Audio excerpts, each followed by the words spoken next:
ఇక అక్రమ రవాణాకి ఇక చెక్, ఇసుక రవాణాలకు జీపీఎస్, గ్రానైట్ మట్టి కంకర వెహికల్స్ కు కూడా పోర్టల్లో రిజిస్ట్రేషన్ కు 3 నెలల గడువు, 2 ఏళ్ల తర్వాత రెన్యువల్. రాష్ట్రంలో ఇసుక, గ్రానైట్ మట్టి కంకర అక్రమ రవాణాను అరికట్టేందుకు ప్రభుత్వం కొత్త విధానాన్ని తీసుకురాబోతున్నది.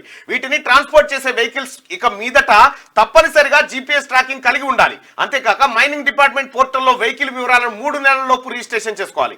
ఈ రిజిస్ట్రేషన్ వ్యాలిడిటీ 2 ఏళ్ల వరకు ఉంటుంది. ఆ తర్వాత మళ్ళీ రెన్యువల్ చేసుకోవాల్సి ఉంటుంది. రిజిస్ట్రేషన్ ఫీజు 2000గా నిర్ణయించారు. 3 నెలల్లోగా www.mines.telangana.gov.in పోర్టల్లో వివరాలు సమర్పించి రిజిస్ట్రేషన్ చేసుకోకుండా రవాణా చేసినట్లు గుర్తిస్తే అధికారులు 1000 రూపాయల ఫైన్ వేయడంతో పాటు వెహికల్ కూడా సీజ్ చేస్తారు. అయితే కేసీఆర్ అధికారంలో ఉన్నప్పుడు ఇసుక లారీలు నేరెల మీదకి ఇసుక లారీలు చేయగానే కదా నేరెల దళితులను కొట్టి సంపినంత పనిచేసారు. మొత్తం వాళ్ళ సంసారాలకు పనికి రాకుండా కొట్టిన దళితులను. నేరెళ్ల నుంచి ఇట్లా ఏది సీమల దండ వెళ్ళినట్టు వెళ్తుంది లారీలు, ఏది సిరిసిల్ల నుంచి, సిద్దిపేట నుంచి ఇక మీకు తెలవంది కాదు. ఇక ఇటు అరవపల్లి ఈ వాగుల నుంచి ఇటు వెళ్తుంది, గోదావరి నుంచి అట్లొస్తుంది.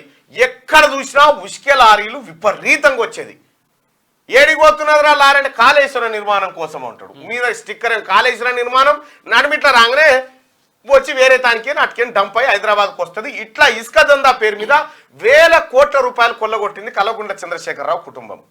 ఏడిపోతుందిరా లారంటే ఆడ కాళేశ్వరం పని ఉంది, ఏడిపోతుందంటే డబుల్ బెడ్రూమ్ ఇళ్ళ నిర్మాణం కోసం ఇవన్నీ డ్రామాలు ఆడు. అయితే విషయం ఏంటంటే ఇట్లా ఇసుకను కొల్లగొట్టకుండా, ఇసుకను దొడ్డిదారిన తరలించకుండా ప్రతి లారీకి జీపీఎస్ అంటే ఆ లారీ ఎక్కడుంది, ఏడిపోతుంది, ఏడ నింపుకుంది, ఎక్కడికి వచ్చింది, ఎన్ని ట్రిప్పులు కొట్టింది మొత్తం ఎప్పటికప్పుడు ఆన్లైన్లో కనిపించేటట్టు జీపీఎస్ ట్రాకింగ్ని తెర మీదకి తీసుకొచ్చింది ప్రభుత్వం.